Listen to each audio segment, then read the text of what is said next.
Now available in paperback and e-readers, Isis, Samurai Goddess. The goddess next door takes on kung fu killers in this action-packed martial arts Isis series adventure. Get Isis, Samurai Goddess in paperback and e-readers today. I've been a fan of Josh Howard's comic art for years, and after seeing many of his commissions on Google Images online and looking at his comic art in graphic novels like Dead at 17 and DC's Defunct Minx line where he did a graphic novel called Clubbing, it's been a dream of mine to see his interpretation of Isis or Esteem on the cover of one of my books or even inside a graphic novel. So when I heard that he had a Kickstarter going for his new comic T-Bird and Throttle last year, I was eager to back the project. Unfortunately, while I wasn't short any dollars, I was just a day late. However, after downloading and reading the zero issue of T-Bird and Throttle on the Kickstarter page, I was really feeling bad about not being able to back this project and missing out on the first issue.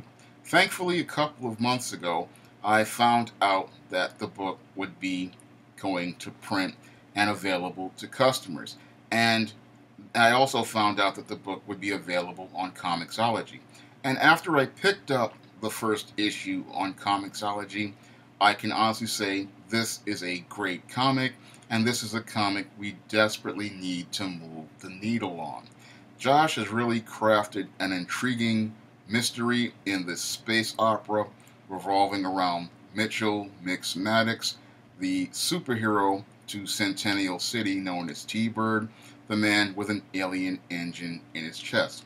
Now, your Mitchell Maddox is one part Mr. Incredible and one part Optimus Prime.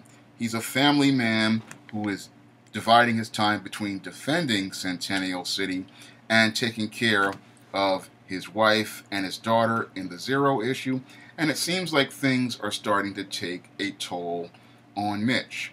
And the way they're taking a toll on Mitch is it seems like his wife is cheating on him and having an affair, and it seems like he's having a lot of problems in his personal life, but he's going out and still trying to fight to protect the city.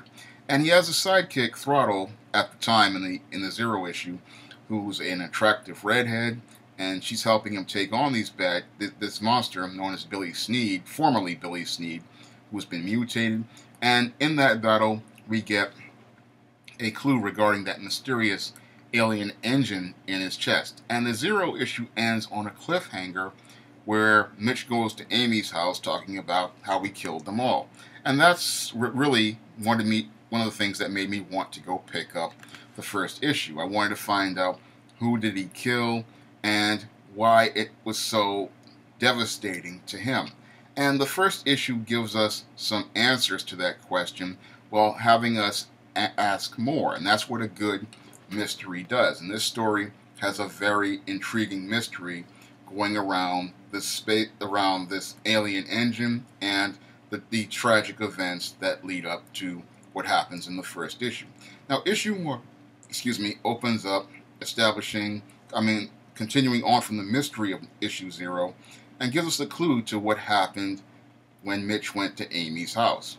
And it seems like whoever died was very close to Mitch, because in the aftermath, everything just falls apart for Mitch, and we see him in the garage of his base contemplating suicide. Now, those scenes were very dark, and I could really feel the pain there because I could understand where he was coming from. However, Mitch seems to find the courage to keep fighting the good fight, and 10 years later, he's out of the superhero game. He's a middle-aged man, and he's trying to be a hero to his daughter by being the best father he can be. And after dropping his daughter Emily off at Centennial City High School, he goes to go work a Comic-Con with an agent that eerily looks like John Byrne. I mean, this guy looks almost like John Byrne in his prime, and he's trying to make things the best way he can. Now, he's working a table at this con, and if a guy is working a table at a con who was a former superhero, life is really rough. Now, he runs into one of the Starlink employees, his former employer, and they make a proposal to him However, he turns them down. Now he goes around to walk around the con, and soon he finds a comic that features a caricaturized image of him and makes a mockery of his personal tragedy. Now this comic has us asking more questions, and that's really part of a good mystery again. And your Mitch is so mad that he goes to his former boss and gets into it with them. And then the former boss makes a proposal to him about a second alien engine and proposes to help him go find this alien engine off the record. But your Mitch is like, he's contemplating the offer and just decides to leave. And he's a little late for picking up his daughter, and his daughter is mad at him regarding things about him being late and that comic. And then he goes to this bar to try to navigate through his feelings. And there he runs into these SJWs and these hipsters, and the issue ends with Mitch getting jumped in an alley, and we get a glimpse of that comic that mocks T-Bird, and we also get to see him run into Officer Amy, the former Throttle, and Gruesome telling everyone he's here. Now, at the end of the book, again, I was left with a lot more questions regarding this mystery. And again, a good mystery answers questions as it asks them, and it gives us twists and turns. And Josh does a great job of crafting this mystery around Mitchell Maddox, that alien engine, and the tragic turn events of his life. And all of those events make you want to go pick up the second issue, which is going to be available in the fall and winter of 2018. And I plan on picking up that issue when it comes out, because T-Bird and Throttle #1 was a great comic, and Josh Howard does a great job in building up the mystery. Mitch Maddox, that alien engine in his chest, and the tragedies that have transpired in his past. And we're left to wonder, will these tragedies of his past affect his future? And will Mitch overcome his past tragedies towards building a future for himself and his daughter? And will he come back to return to be the hero of Centennial City? The only way we're going to get answers to those questions is in T-Bird and Throttle #2.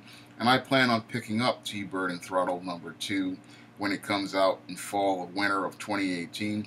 And I urge everyone to go pick up T-Bird and Throttle #1 and move the needle on this series, because this series definitely needs to find an audience of readers.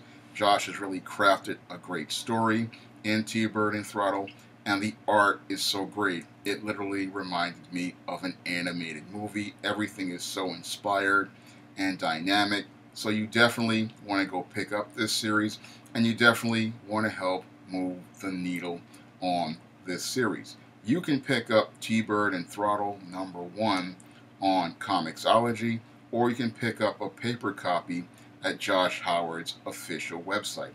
And if you want to try some of my SJS Direct publications, like the ISIS series, the E-Steam series, The Temptation of John Haynes, and the Spinsterella trilogy, you may do so by clicking the link to Amazon.com in the description box.